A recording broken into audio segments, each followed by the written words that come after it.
पिछले एपिसोड में हमने जाना कि ईश्वर के दो रूप सगुण और निर्गुण कैसे इस पूरी सृष्टि में प्रकट होते हैं। वही अनंत ऊर्जा कभी निराकार चेतना बनकर और कभी साकार देवता के रूप में हमारे सामने प्रकट होती है। लेकिन अब एक बड़ा सवाल यह उठता है कि जिस धरती पर हम खड़े हैं, जहाँ रहते हैं, जिस पर जीवन की हर धड़कन बसती है, वह खुद कैसे बनी?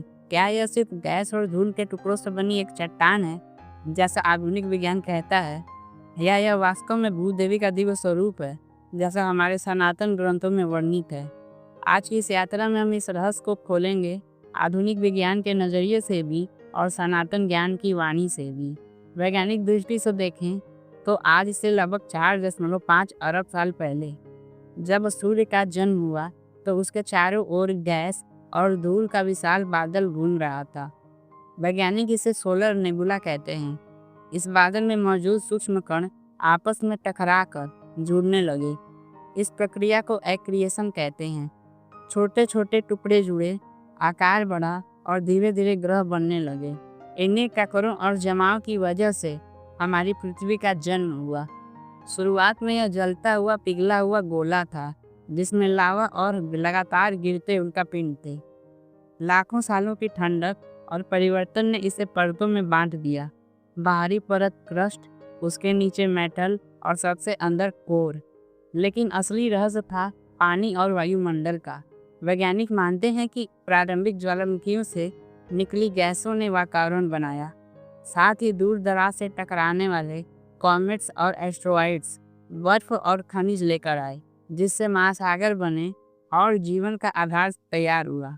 यानी गैस और धूल का साधारण सा बादल करोड़ों सालों की यात्रा के बाद आज हमारी वही धरती बन गया, जिस पर जीवन की धड़कनें बसती हैं। सनातन ग्रंथों में पृथ्वी केवल भौतिक ग्रह नहीं है, बल्कि जीवित, ऊर्जा युक्त और संरक्षक तत्व के रूप में दिखाई जाती है।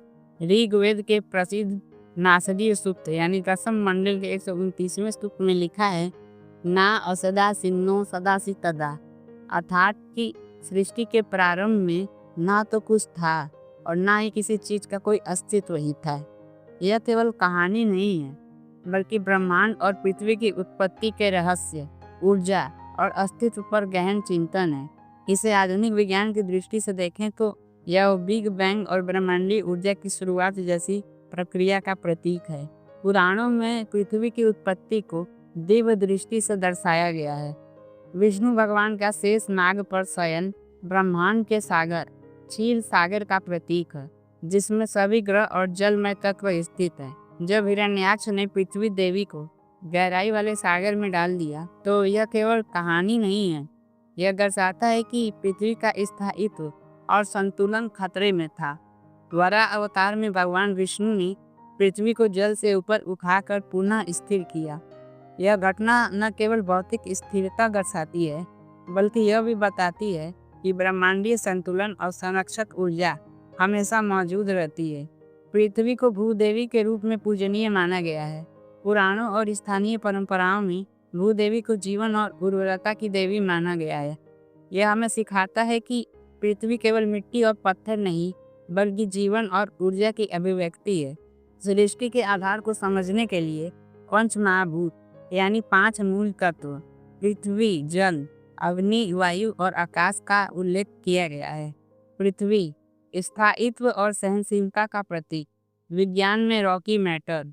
जल जीवन और तरलता, विज्ञान में ओशंस और कॉमेट्स। अग्नि ऊर्जा और रूपांतरण, विज्ञान में सोलर एनर्जी और मोल्टेन कोर। वायु गति और संचार, विज्ञान में एटमॉस्फेयर और गैसेस। आकाश विस्तार और संभावनाएं, विज्ञान में कॉस्मिक स्पेस और वैक्यूम। वहीं सनातन ग्रंथ इसे अनंत ऊर्जा और पंच महाभूतों के समन्वय से प्रकट हुए रूप में बताते हैं। कॉमेट्स और जल तत्व की आधुनिक व्याख्या को पुराणों में वरुण देव और जल तत्व के रूप में देखा जा सकता है।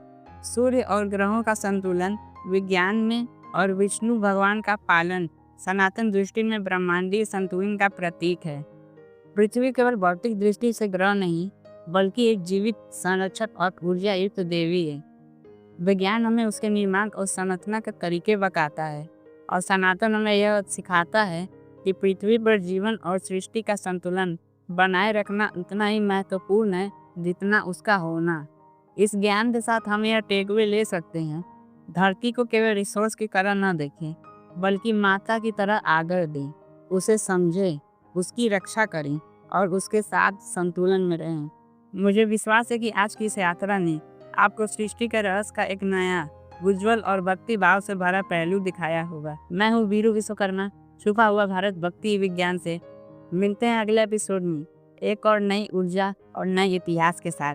नमस्कार।